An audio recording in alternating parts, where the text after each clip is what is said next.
we're going to talk about a subject that many people have often asked me, and that is, what is the purpose of a challenge coin? And so in today's video, what I'm going to give you some guidance and some information on what is a challenge coin. And if you all can see this, this is my challenge coin, or one of my many challenge coins that I received when I was over in the Iraq War. And this actually is one that has a lot of sentimental value. So you may be asking yourself, why am I doing this video? I received a viewer comment asking to explain what challenge coins are all about. So what we're going to do is we're going to actually go through some history, some information on what a challenge coin is. So what I'm going to do is take you to some great information that I found on challenge coin. So let's go ahead and start. And if you can see right here, this is a challenge coin. And challenge coins come in all shapes and sizes and things such as that.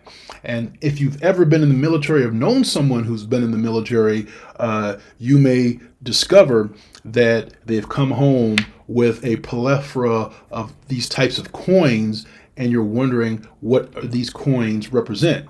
Well, the coins represent anything from small unit to the offices of top leaders, such as Defense Secretary. In fact, I myself have received a challenge coin from Admiral Mike Mullen, who was chairman of the Joint Chiefs during part of the Iraq War. And I received that directly from him in 2007. So that is what I received from him. But now, do you also know how did you get started, or how did you get started? Well, actually, great question. I was actually curious about that myself. And so we checked with the National Defense University, the Pentagon librarian, and they gave this information. And that is the most well-known story that the internet produced, linked the challenge coin to tradition, going back to World War I, as the United States started building up its Army Air Service Corps, if you will, and then many men and women who volunteered to serve would go off to serve their service. Now, there was a lieutenant who put his own medallion in a small leather pouch and wore it around his neck, for a short time later.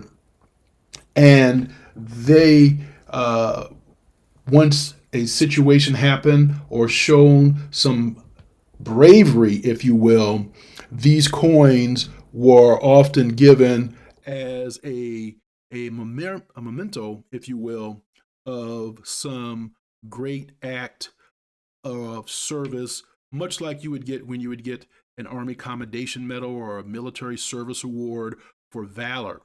And it's something that is used, that you carry on your person for a long period of time. And if you're ever in a bar or out in public and someone shows their coin to you and you don't show them your coin, if you will, in some situations, you're obligated to, buy them a beer or buy them a drink or something along those lines. So that is just a very brief history on the challenge coin. And so what I'm going to do is I'm going to take this one and place it in its display case. If you've often wondered what the president, if you ever looked at the president's office, or you would look behind him, the next time you see President Trump in the Oval Office, you're going to see a display case with some coins in the background. And now you have an idea of what the actual meaning behind those coins are. And you should also know that various leadership positions, they have their own separate coin. So you would have the chairman of the Joint Chiefs of Staff with their own coin. Also, for example, you would have the head of military intelligence, if you will, would have their own separate challenge coin. Okay, if you can see that. And if you did something that was noteworthy, you may be given a coin that represents that particular person's line of work. So if you have any other questions relating to military service or certain customs and courtesy, and you don't actually know what they are, go ahead and leave that comment and I'll go ahead and do a standalone video for that.